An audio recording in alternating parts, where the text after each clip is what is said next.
Hi, I'm Suzanne Landry. Welcome, and thanks for joining me again today. I want to talk about leeks. I love leeks. Leeks are a winter vegetable. They are in the onion family, but they're a much sweeter, milder onion flavor. They, of course, scallions or green onions, as someone calls them, some people call them, are also in the onion family.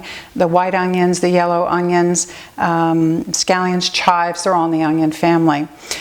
So I do a lot of roasting leeks. I love to put leeks with other heartier root vegetables, and when they're roasted they offer a very sweetness to the whole dish. It's like eating a plate of candy. I'll put leeks, for instance, with winter squash and sweet potatoes. The recipe, by the way, is in my cookbook, and it's winter roasted vegetables is my favorite. And we'll put parsnips and turnips and rutabagas and leeks and some other onions and maybe a little bit of fresh herbs. Actually, a lot of fresh herbs. Anyway, I do that, and it's just, you can eat up a whole meal of just roasted winter vegetables.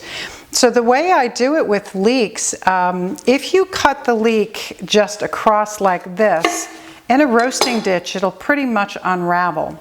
But the dilemma is that we have dirt in the leek. So how do we cut the leek so that we get the dirt out? First off, I will take the green. We don't use the green. I'll use for something else. I'll go with my fingers and feel the hardest part of the leek, and that's where I'll cut. This will get saved for something else, maybe composting.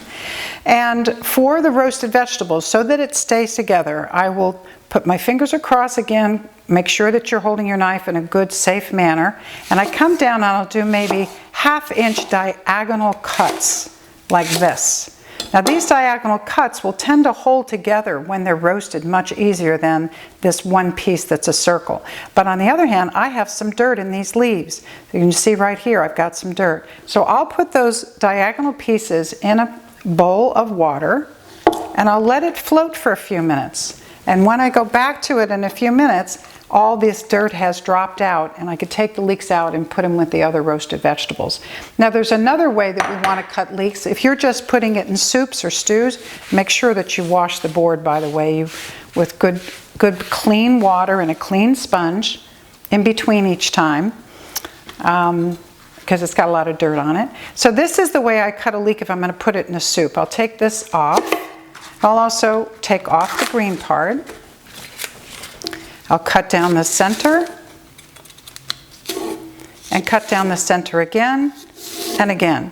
Now the dirt is often in the outer leaves only, but now I'll take the entire leek. Make sure that you tuck your fingers always behind your knuckles so that you don't cut yourself. And knife skills, good professional knife skills, is the knife stays in front of the food and it doesn't come behind it. The point of the knife stays in front of the food and doesn't come behind the food. It stays anchored in front of the food while the back of the knife comes up and down in a chopping motion. Now how do you get that clean? Same way. We take this out, put the leeks in the water, let them float for a minute or so. You can do this if you have to. And after a couple of minutes, just lift them out. Don't pour it over because you may pour the dirt back on top of it. But lift it out with your fingers and strain it and then use it in your soup or your stew. And thanks for joining us. That's all about leeks for today.